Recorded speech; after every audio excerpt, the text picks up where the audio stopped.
Hi, everybody, and welcome to this week's edition of Straight Talk with Bren O'Brien and Tim Rowe from the Straight, where we're dealing with all things breeding, racing, and wagering today. Going through in that order to talk about the big issues that are going on across the racing world. Tim, it's been a lot going on at the end of the year. We don't get too many quiet times in this space, and so there's plenty of news to sort of reflect upon this week. The first one I wanted to kick off on and sort of talk about. I wrote a story earlier this week about the way that Zoo Star's been travelling, and for the second year in a row, he'll be the most prolific winner-getter on the planet, which is quite significant for an Australian side to be able to do that, obviously helped by the fact he was reverse shuttling. And what I find really interesting is probably 5 to 10 years ago, we had a lot of Australian stallions headed overseas in order to work both hemispheres, and they benefit significantly in terms of having good horses on both sides of the equator. We're just not seeing that anymore. And I think next year, it looks like from my research that there's only one horse, which is Star Spangled Banner, who will travel from Australia to overseas as an Australian bred horse and shuttle. I mean, you're well connected in this space. You understand sort of the economics of the way this works. I mean, is this just a partial trend? Is it a long-term trend? What's your perspective on it? Well, I'd say possibly a longer-term trend. To be honest, there's only really probably two major players that have stallions as a rule, on en masse, capable of shuttling or would be willing to take that risk, which is obviously Godolphin and Coolmore. And as I touched on, risk is a big part of it.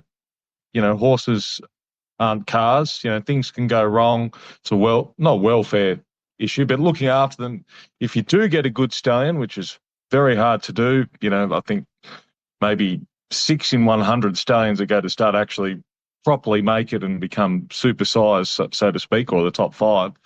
So, those studs outside, the Coolmores and the Godolphins that don't quite have the scale, it is an added risk, which is already a risky game by sending stallions overseas to reverse shuttle. Obviously, since Exceed and Excel and Fastnet Rock and stallions of that ilk that did really well in the Northern Hemisphere stopped going over, that's coincided with the Australian racing industry, I guess, the coffers going up or the prize money sales prices skyrocketing. So there's a lot of value just keeping the horses here. Or, a stallion that you thought may have been suited to shuttling. I'm Invincible, the son of Invincible Spirit. That's Yarraman's best stallion they have had and ever will have. Why would they take that risk of shuttling him over there? Yes, it might be more profitable in the short term, but he's so good over here, just looking after him, giving him the winter off before he gets stuck into the breeding season again. And even we've seen with Zoo Star, as you touched on, he went for 4 or 5 years and done a great job, but giving him part of the reason that he didn't go back would be looking after him. He's getting a bit older, and everyone's possibly a future champion Australian sire. Yeah, what's interesting about that, if you look at one with Zoo Star, the challenge they've got there is obviously he was a bit of a rarity because not many of these horses tend to shuttle after they're already established in Australia. So he was already pretty much proven in Australia before he started shuttling to Twin Hills. So therefore, he's getting these terrific results now. I think if you look at his numbers, I think it's like I think it's 286. I think he's got at the moment winners in 2024. About 220 of those, I believe, are Southern Hemisphere born and 60 are Northern Hemisphere born. The challenge he's got is that he stands for $250,000, whatever he does over here, and over there he stands for a lot less. And so your ability to eke a return out of that makes it more difficult. Star Spangled Banner is a fascinating case, Tim. Like if you look at him across, and he sits relatively highly in these global rankings because he's been able to shuttle to both hemispheres. But when you have well documented that he had significant fertility issues early in his stud career, which he's been able to overcome. But he's a fascinating case of a horse that has, and probably one of the few, I would say, that have had more success in the Northern Hemisphere than they have in the Southern Hemisphere. And he continues to have success. He's had a tremendously successful 2024, even as a stallion who is getting on a bit in years now. His record over there is quite amazing, to a point where at least I think there was 1 year where he stayed in the Northern Hemisphere and didn't come back south. Yep. Is that right, Tim? Yeah. That's correct. Yeah, it's interesting in that regard. I guess my point coming back to it, and if you look at the fact that where Australian sires sit and our dominant sires and these sprint sires that have dominated Australia over the years, if we have the best sprinters in the world, which we generally think we do, and probably most of the world tends to think the same way.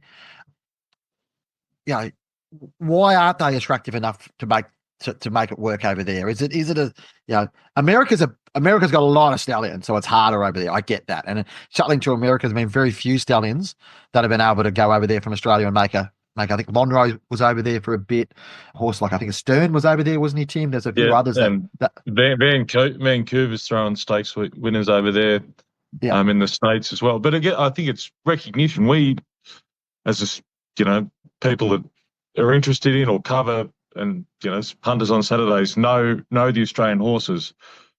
The large percentage of the population, racing fans and owners, and won't know the champions of Europe and America.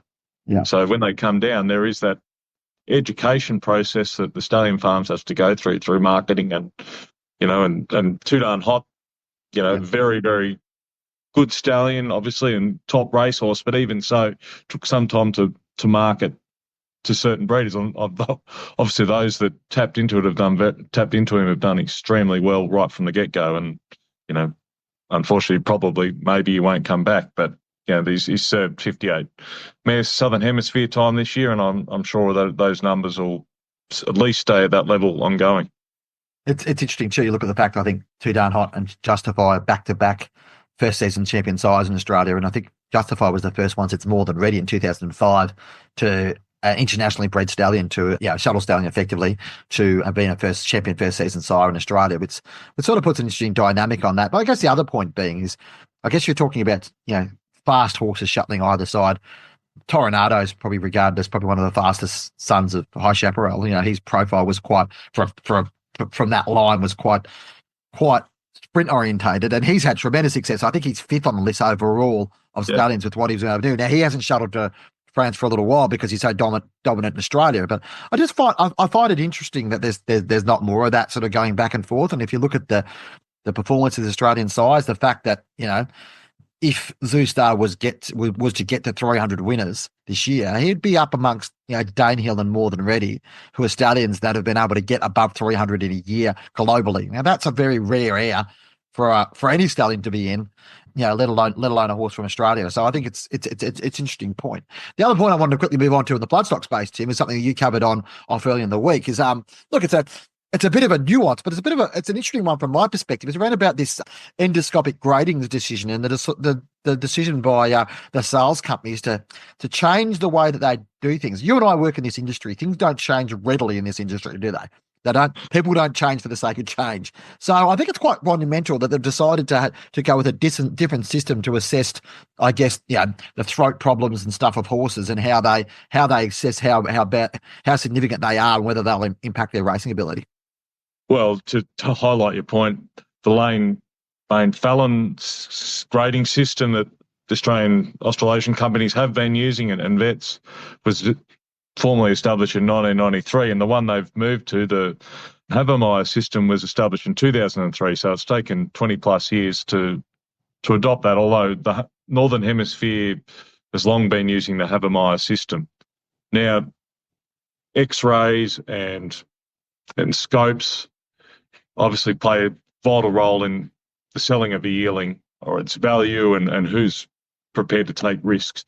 A lot of people are prepared to overlook X-rays, particularly except for those traders who are obviously on trading to Hong Kong or got gold wishes to do that. They have to pay a lot of attention to those X-rays and can, Lofty Strike, I think, was one who was potentially $1 million yearling and his X-rays didn't stack up, so the Colt syndicates were off and he was passed in, and Paul Lapidus was able to buy him for $280,000 and been a good buy.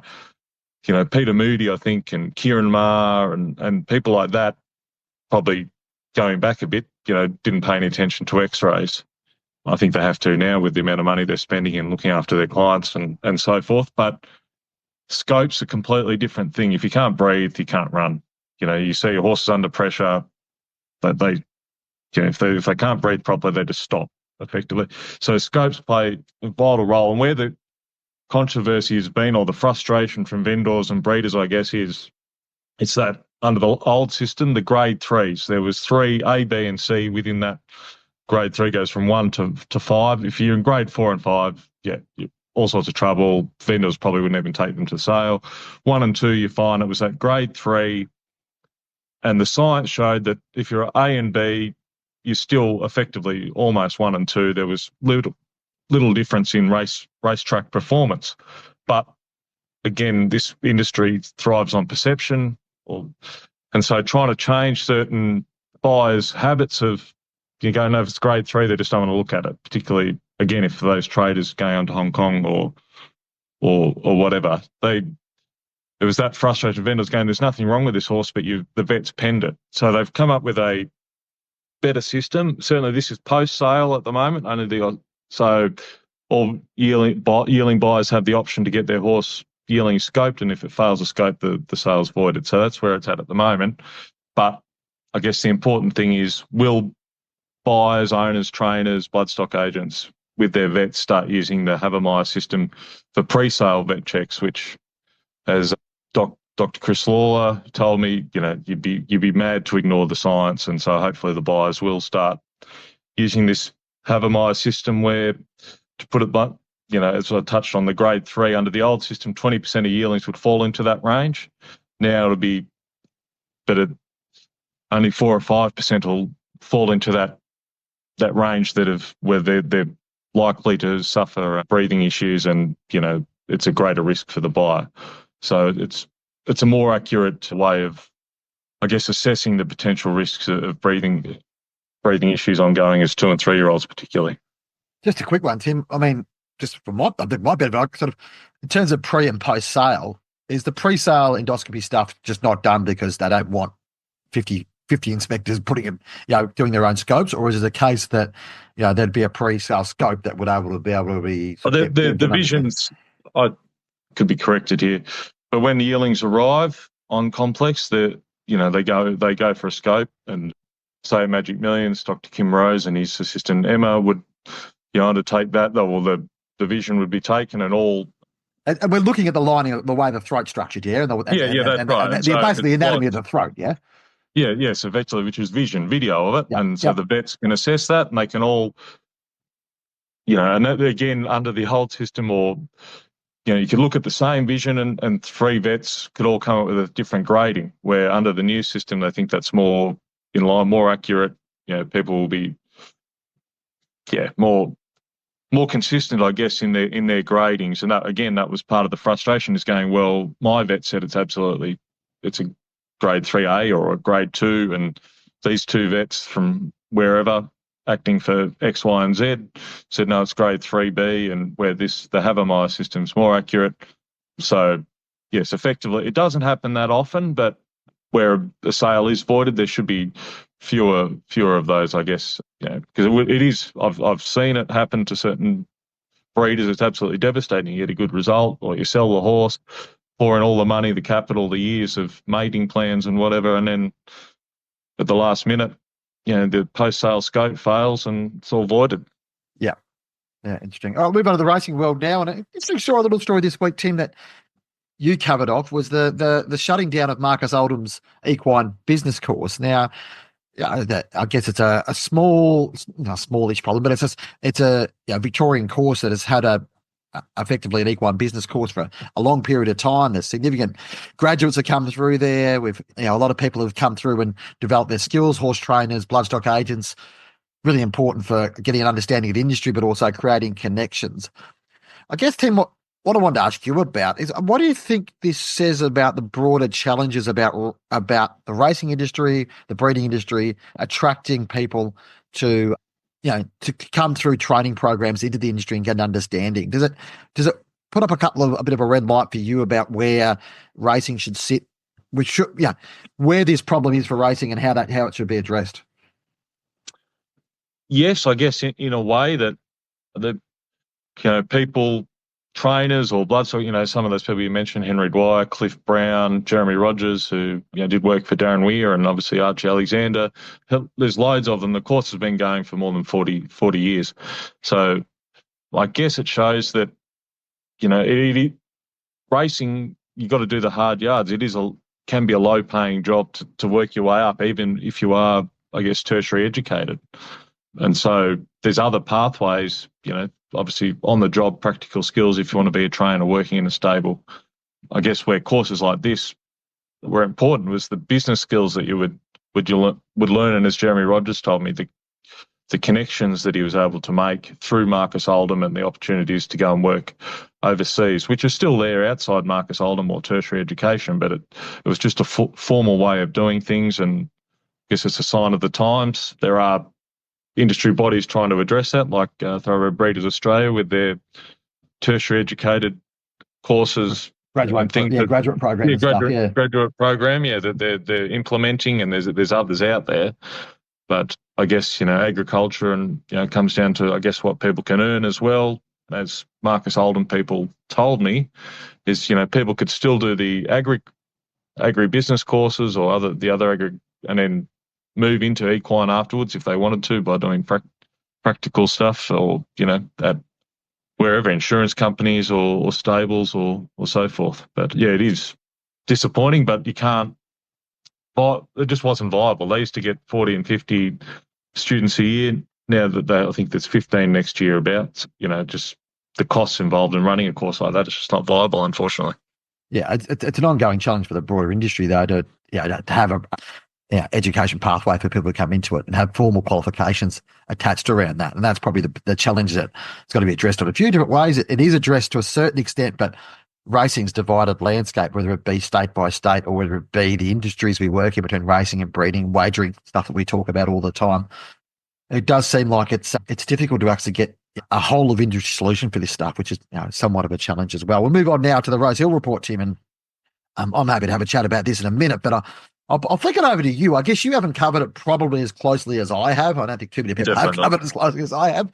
But from an outside perspective, and from where sort of as you saw it last week when that Rosehill report lobbed, what did you make of it? What did you make of the overall context of it? Some people suggest it was a bit of a wet lettuce that didn't really live up to what they thought it may be. If you understand the scope of the way the parliamentary system works, then you probably know where it lands. But I'm interested in what you thought about it as, I guess, an educated outsider to this discussion, as opposed to someone who spent a lot of their time buried under select committee hearings as I have this year. Look, I did watch a lot of those hearing days. Maybe that says more about me than you that did it anyway. I tried to be, I was objective in the way I watched it or observed it, I guess, and some of the stories I did write about it. I don't think the committee, certainly publicly, was able to land a killer blow, for want of a better word, for those that wanted to. It was clearly, as Peter V'landys said, it was used as a personal attacks a lot of the time on him and his race in New South Wales under parliamentary privilege. While there was a lot of great theatre, I don't think they landed a blow on Peter V'landys particularly, or Christopher Mintz. Maybe they will with the potential referral to ICAC. But from the public information that we were able to digest, maybe not a wet lettuce. It was, there's certainly possibly some wounds there, but nothing that would force, I don't think, Peter V'landys, that would have to, or the board would make Peter resign overnight. And as we've seen, that hasn't happened yet. But no, I don't corrected on that. Yeah, I don't think that's probably going to happen. There's an article up on the Straight at the moment which sort of sets out, which I've written about, what it actually means to race in New South Wales. Obviously, there's implications for the ATC and the government, which is significant. But obviously, racing New South Wales became central to this. Now, some people have said, why were racing New South Wales sort of so central to this? And did the inquiry stray? And no doubt there were aspects of the inquiry which inquiry itself admitted, the committee itself admitted, outside its remit because of the volume of interest and submissions from people from across the board about the function of the New South Wales racing industry. Look, from my perspective, Racing New South Wales needed to be a significant part of this inquiry based upon their involvement through the process. The fact that Peter V'landys and Russell Balding knew about this on November 1. They spoke to their board. They knew more about it than the ATC board did. Now, they were informed by the two key men at the ATC, Peter McGorran, Steve McMahon, about what was going on November 1, and they obviously went to government, discussed that. So all of that stuff deserved exploration, as did the fact that Racing New South Wales have been heavily involved in finding the alternate track, which would be what they require because they require a replacement track for Rosehill to be sold. So, the Racing New South Wales were part of this inquiry. No problem from my perspective. I think that it was well within the remit. A lot of the stuff that was raised probably, and the committee itself admitted, sat outside its remit because they were so significant. And if you read that what I've written today, there were a couple of concerns raised about the use of whistleblowers, the function of Racing New South Wales. The two recommendations that were probably key to this. The first one is that the Legislative Council looks into conducting a further inquiry into Racing New South Wales. That'd probably look relatively similar to what we've already seen, but it'd be far more focused on what goes on there. So if we get another 6 months of this, it's hard to see that there won't be some sort of ramifications of that. They wouldn't necessarily need the government to support that. They could possibly get it passed through Parliament with the Liberals opposition, and LNP opposition and the crossbench would probably have enough to get up another sort of committee-style hearing into the way things are working out. Now, it comes down to probably whether the opposition have got an appetite to basically involve themselves in a public selling match with Racing New South Wales, and Volandis in particular, across the next 6 months. So that's probably the question around that. The second recommendation is significant enough, is about a review of the Racing Act, or the Thoroughbred Racing Act, which was set up in 1996, under which Racing New South Wales operates.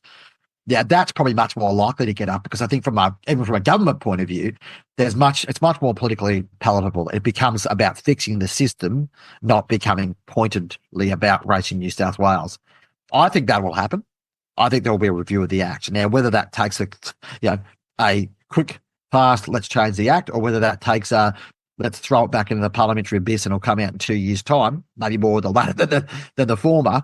But I think that's probably likely that some action will come around about that. We'll find out when the Minns government comes back to us on March 6th with their formal reply to this. And I guess the point being, this committee was bipartisan.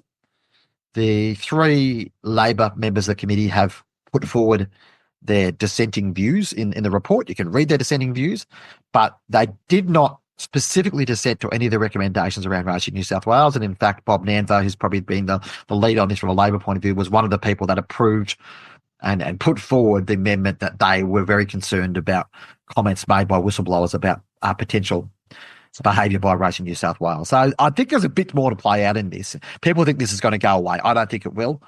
But I also think that it'll probably find a way through the parliamentary process to sort of work this out. Anyway, it'd be fascinating to see what happens. There's plenty more to cover off. I think it's important to cover. I don't think this is personal. I think this is about, I think there's, I what do I say? There's a degree of personality certainly between Mark Latham and Peter Volandis and what's going on at Racing New South Wales. No doubt about that. But I think that some of the points raised in the inquiry are definitely worth exploring more around about the power and function of Racing New South Wales and the way things have been set up. And I think that they will probably see that in some way or form. All right, Tim, we'll move on from Rosehill because we've covered enough of that. Quickly on to wagering now. It's interesting week. There's a couple of little stories that come out this week, which I'll be interested to seek your feedback on. The first one is, it's humble Bendigo harness meeting, right? And TAB are no longer operating in terms of, and no longer on course, have operators servicing those meetings anymore. Part of their new deal, they're not part of the joint venture anymore, so therefore they don't need to provide staff for these things. So you've got a lot of old school people going to the trots, and they can't have a cash bet like they used to. There's probably a bookie there that may not be. Now, Star Sports have stepped up, which is quite interesting. Obviously, they're trying to make an impression, and so there's a marketing opportunity for them. But they've effectively started offering a range of products, including tote derivative products, to cash punters at the track. I reckon it's a really fascinating development about what we may see develop over time, Tim, and whether there is a model for, it's bizarre we live in a world where your punting experience on track is infinitely worse than it is sitting on your couch. And if you're not going to get people back to any form of the races, no matter what code you are, if it's a worse experience. So if you can't have a cash bet or you can't have a bet that you want to do, the old-fashioned thing of bookies up in a stand and tab operators over there, that appears to have disappeared. And I think what we may see is possibly some innovation in this space. Yeah, I think it's, for Star Sports particularly, it's a cheap way of garnering goodwill, I guess, and maybe some other smaller corporates will see an opportunity in that. They can't compete, as Shane Curlio said in Warwick's story, that they can't compete with the big 2 or 3 and 4 corporates on marketing dollars. So get into the track, and even if there is only 25 punters there, but they'll be engaged, and they'll recognise Star Sports. Maybe they will open an account and start betting not just at Bendigo on a Wednesday, but other throughout the week using Star Sports. Maybe they can start taking exotic bets, the quaddies and things like that as well. It's a good. Why not? I think it's a potential way of the smaller bookies, even sole traders, I guess, the traditional on-course bookies to start operating. Do you think it would force Tab back to thinking about putting operators back on course, Tim? If they were losing some market share.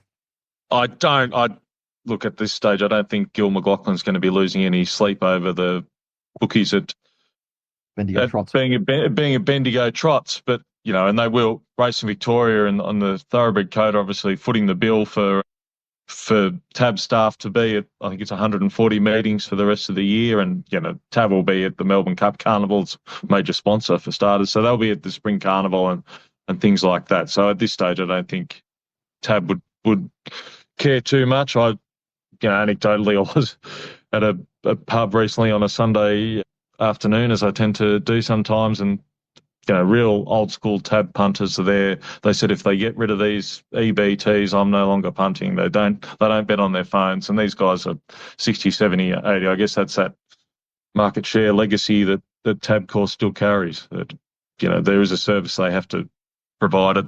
The retail business, I guess. Yeah, and I guess just put some context around that. Cash betting at those EBT terminals was effectively, because the way the supervision works, and there was an example of underage people accessing cash betting facilities through that model has changed a little bit anyway. So that's probably a little bit of a change as well. I'll quickly flick over to New Zealand, Tim, and a story to come out of there over the weekend was that, actually it was like literally a day or two before they announced that they were going to ban greyhound racing. We won't get into that story specifically, but that the government have now introduced a bill to effectively geo-block other outside overseas bookmakers, including the Australian bookmakers, from operating within New Zealand, giving Entain/Tab NZ a monopoly. Now that, when it comes into power, or comes into being as a law, will trigger $100 million payment for NZ Tab to then pass out onto the industry and pass through. That's a significant little cash flow. They've already had some significant value flow into New Zealand racing anyway. I just, from that perspective, Tim, do you see, you were over in New Zealand recently. The mood's obviously changed significantly since Entain have come on board. There's still some challenges that Entain need to work through and NZTR need to work through. But has the nature of the change of their wagering environment sort of reinvigorated sort of where New Zealand racing's at, do you feel?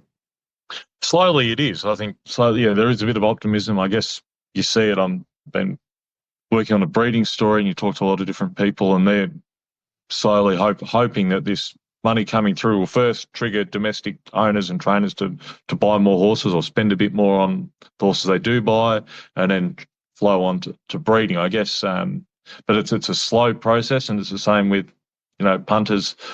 I guess geo-blocking New Zealand. Probably, they're always going to take the money, weren't they? There's absolutely, that was always going to happen, I would have thought. But will it affect that many New Zealand punters? I'm not sure. I assume most already were probably using NZ. I think it was about $180 million they think goes overseas, which is not an insignificant amount of money. Yeah. And the knock-on effect will be that there'll be greater contributions back to New Zealand racing from that anyway. So, if you concentrated on one provider, then it makes that. I do get concerns when monopolies are in place, but in that situation, it's no different to Australia, because Australia doesn't allow overseas providers either. It's just that we've got 150 bookies and they've got one. So that's probably the fundamental difference about whether that's how that works longer term. But it's an interesting story, and I kind of feel like the momentum of New Zealand racing, it does seem to be closing their gap somewhat on Australian racing. The gap is still significant, don't get me wrong. But in terms of prize money, in terms of investment, in terms of people's willingness to sell horses or retain horses or whatever else, you've got to think probably in the next 2 or 3 years, we're probably going to see a change in that, aren't we, Jim? Yeah, I just want to ask you, Bren, that with that geo-blocking legislation coming through, or will be coming through, it did come, as you touched on, 2 days before the government announced they're going to shut greyhound racing. You you spoke to Entain, I got a statement from Entain. They must have had a heads up, because potentially shutting part of their product potentially devalues their deal with NZ Tab. Yeah, I think I would think from that perspective, it'd be interesting to see. A lot of people didn't know anything about this. Some did. Entain haven't indicated whether they got a heads up or not about it, but you would think that they would be a key stakeholder in this discussion.